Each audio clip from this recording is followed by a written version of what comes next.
Hi guys, so I was planning out this month's favourites video, and if you've just seen my last two videos, I did a summer edit, which was kind of a roundup of all my summer favourites and bits like that. So it was kind of the same thing that would have been featured in my monthly favourites, because they're all the things I've been loving at the moment. So I decided to do something a little bit different this month. I'm literally just going to talk about my 5 or 6 top favourite products, and then I've got a few non-beauty favourites as well, so something a little bit different, a little bit fun, and I hope you enjoy. So the majority of the things I have here are makeup, so I'll start off with that. And the first product is something that I've just so glad that I found, that I actually bought, and it's the Hourglass Ambient Lighting Powder. I think this is probably not only my favourite product of the moment, but just of the whole entire year. I'm so glad I have one.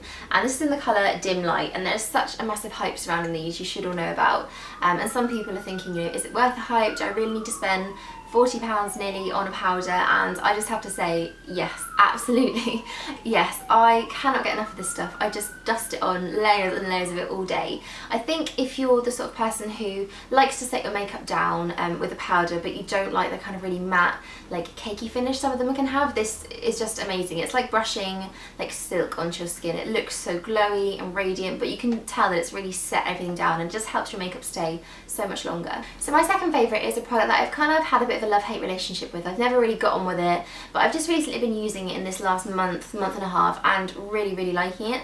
And it's the Bobbi Brown Corrector. This is in the colour Bisque, and when I first got this I was so excited because it's supposed to be the complete like dark circle banisher, and I put it on and it just creased completely, so I was a bit unimpressed. I kind of used it a couple more times and then just forgot about it.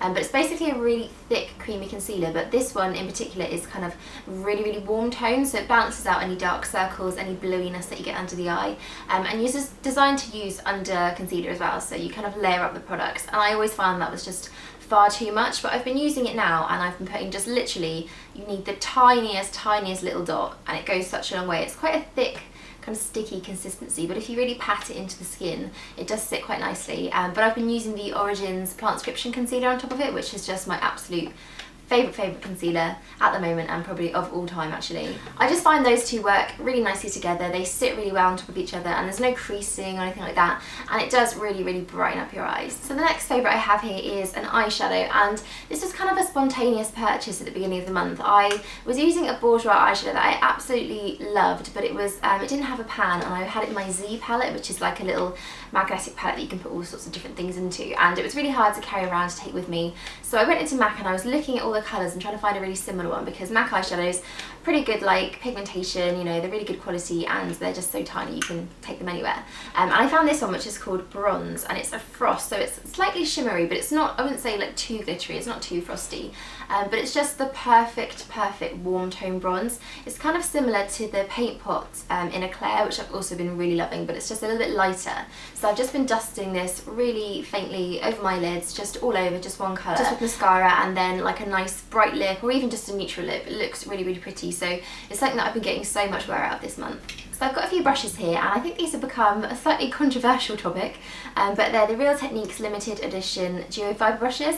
There are actually 3 in the set, but I only have 2. I used the smaller one, which is kind of like an eyeshadow brush, and I really didn't like it. It pains me to say it, but it was really scratchy. It didn't have much like give to it, much movement. It didn't really put my eyeshadow on well, even in like a cream eyeshadow, which I think it would be best with because it's duo fibre. It just didn't really seem to work. So that one kind of got shoved into the drawer, and I was a bit disappointed about that. But these ones I do really like. They're a small brush here which is called the contour brush, and there's the bigger one which is called the face brush, and I've been using this one for bronzer, and I find it's lovely because you don't get too much product on the brush, because it's quite sparse at the top here because it's a duo fibre one. You just get a tiny amount and you can't go like too much with it, so dusting a bit bronzer all over the face just gives a really nice kind of natural glow with this one. And then the contour brush similarly has like a really sparse top, so I've been using this for highlighter, just dusting up my cheekbones, down the bridge of my nose, maybe a little bit on my forehead.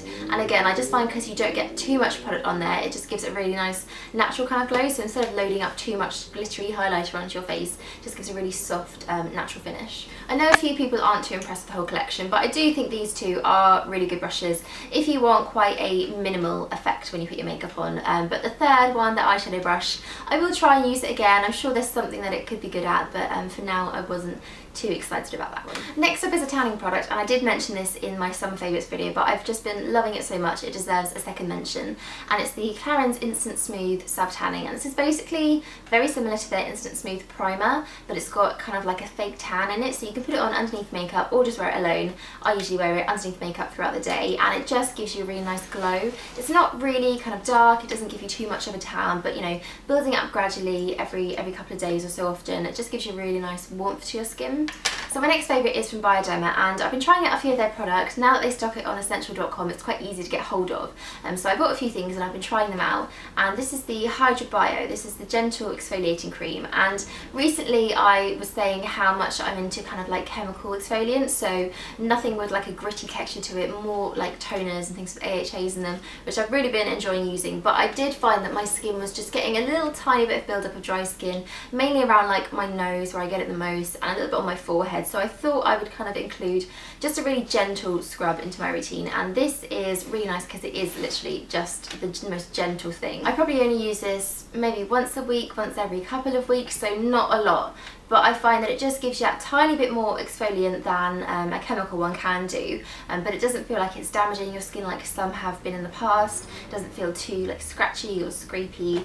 It's just a really nice gentle exfoliant, so great if you have sensitive skin, great if you don't like anything too abrasive on your face, but I've just really been enjoying using that. And then last beauty favourite is something that I've been pretty much obsessed with since I bought it, and it's the Vaseline Spray and Go Body Moisturiser, and this is such a genius product. It's basically a can, an aerosol can with like a body lotion in it, and you just spray it out. It literally takes about a minute, less than a minute even, to moisturise your entire body, and it's got such a great scent to it too. It's the Cocoa Radiant formula, pure cocoa butter, and they actually have this in a few other products. They've got a body butter and like a body oil gel, which I used to use, but this is just the most quickest, like convenient product ever. It's so easy to use, so I literally get out of the shower, dry myself off, spray this all over, and I'm ready to go. I think for people like me who get quite lazy when it comes to moisturising, even though it's such an important step, especially in summer when you're getting your legs out, your arms out a little bit more, it's just a wonder product. So moving on to my non-beauty favourites, and I've just got a few things that I've really been enjoying this month. So first of all is a pair of boots, and these are actually from Primark. You all know my love for Primark. I just can't help myself. Cheap and cheerful, you know, sometimes you get a really good find in there, so I do always like shopping there. So these are my summer boots, and I am into sandals. I do like wearing flats and things, but I'm more of a boot person, so I like the way they look with shorts and dresses and things like that, and I just fell in love with these when I saw them. They were so cheap. I think they were probably about £10, and they just got like tassels. They're kind of like a fake suede effect, I guess. But they're really nice. They're not too high, nice colour to wear with most outfits, and I've just been wearing those so much this month.